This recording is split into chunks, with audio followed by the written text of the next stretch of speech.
ಭಾಷಣ ಮಾಡ್ತಾರೆ, ಬರ್ತಾರೆ, ಚಂದ 4 ಮಾತು ಮಾತಾಡಿ. ಇವತ್ತು JNU ಸಹಿತ ಯಾವುದೇ ಸಂಶೋಧನೆ ಇಲ್ಲದ ಅನಿವಾರ್ಯವಾಗಿ ಹಿಂದೆ ಬೀಳುವಂಥದ್ದು. ಅನೇಕ ಈ ದೇಶದ ಏನಪ್ಪ ಅಂತಂದ್ರೆ ಅನೇಕ ಯೂನಿವರ್ಸಿಟಿಗಳು ಒಂದು ಏನಪ್ಪ ಈ ದೇಶದ ಒಂದು ಸಂಸ್ಕೃತಿಯನ್ನು, ರಾಜಕೀಯ ಇಡುವಂಥದ್ದು, ಇತಿಹಾಸವನ್ನು ಸರಿಯಾಗಿ ಹೇಳುವಂಥ ವಿಶ್ವವಿದ್ಯಾಲಯಗಳು ಇವತ್ತು ನಮಗೆ ಸಿಗ್ತಾ ಇಲ್ಲೇನೋ ಅನ್ನೋಂಥ ಪ್ರಸಂಗ ಬಂದುಬಿಟ್ಟದ. ಏನೋ ಆಗಲಿ, ಈ ಘಟನೆಯಿಂದಾಗಿ ಸಹಜವಾಗಿ ಭಾರತೀಯರಾದ ನಮಗೆಲ್ಲ ಒಂದು ತೀವ್ರ ಮುಜುಗರ ಆಗಿದೆ ಅನ್ನೋದು 2 ಮಾತಿಲ್ಲ. ಅದೇನೂ ಆಗಲಿ, ಆಗ್ಯದ, ಈಗ ಏನು ಮಾಡಲಿಕ್ಕೆ ಸಾಧ್ಯ ಇಲ್ಲ. ಆದರೆ ಇನ್ನು ಮುಂದಾದರೂ ಸಹಿತ ಈ ಹೈಯರ್ ಎಜುಕೇಷನ್ಗೆ ಹೆಚ್ಚು ಪ್ರಾಶಸ್ತ್ಯ ಕೊಡಲಿ ನಮ್ಮ ಮೋದಿಯವರು. ಕೇವಲ ಭಾಷಣ ಮಾಡಿ ಹೋಗೋದ್ರಿಂದಲ್ಲ, ಆ್ಯಕ್ಚುಲಿ ಅವ್ರ ಬದುಕಿಗೆ ಅನುಕೂಲ ಆಗುವಂತ ಮಾಡಿಕೊಟ್ರೆ ನಿಶ್ಚಿತವಾಗಿಯೂ ಈ ಒಂದು ಏನಪ್ಪ ಅಂತಂದ್ರೆ ನಮ್ಮಲ್ಲಿ ವೈಚಾರಿಕತೆಲ್ಲ ಬೆಳೀಲಿಕ್ಕೆ ಸಾಧ್ಯ ಇದೆ.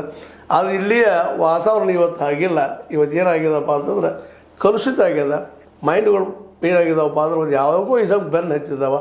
ಆದರೆ ಅದರಿಂದ ಲಾಸ್ ಆಗೋದು ಯಾರಿಗಪ್ಪ ಅಂದ್ರೆ ನಮಗೆ ಮತ್ತು ನಮ್ಮ ಮುಂದಿನ ಜನ್ರೇಷನ್ಗೆ ಅನ್ನೋದು ನೆನಪಿಟ್ಕೊಂಡು, ಅದೇನೋ ಆಗಲಿ ರೋಬೋ ಶ್ವಾನ ಅಥವಾ ನಾಯಿ ನಮ್ದು ಆಗದೆ ಹೋಗಿರ್ಬೋದು, ಬಟ್ ಆ ದಿಶೆಯಲ್ಲಿ ಪ್ರಯತ್ನ ಮಾಡಲಿ ಅನ್ನೋದು ನಮ್ಮೆಲ್ಲರ ಸದಾಶಯ.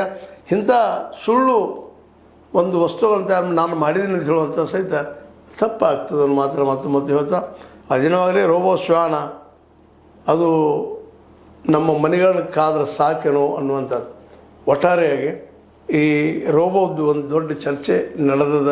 ಅದರಲ್ಲೂ ಕಾಂಗ್ರೆಸ್ಸಿಗರು, ವಿರೋಧ ಪಕ್ಷದವರಂತೆ BJPಯನ್ನು ಈ ವಿಷಯದಲ್ಲಿ ಪ್ರಶ್ನೆ ಮೇಲೆ ಪ್ರಶ್ನೆ ಮಾಡ್ತಿದ್ದಾರೆ.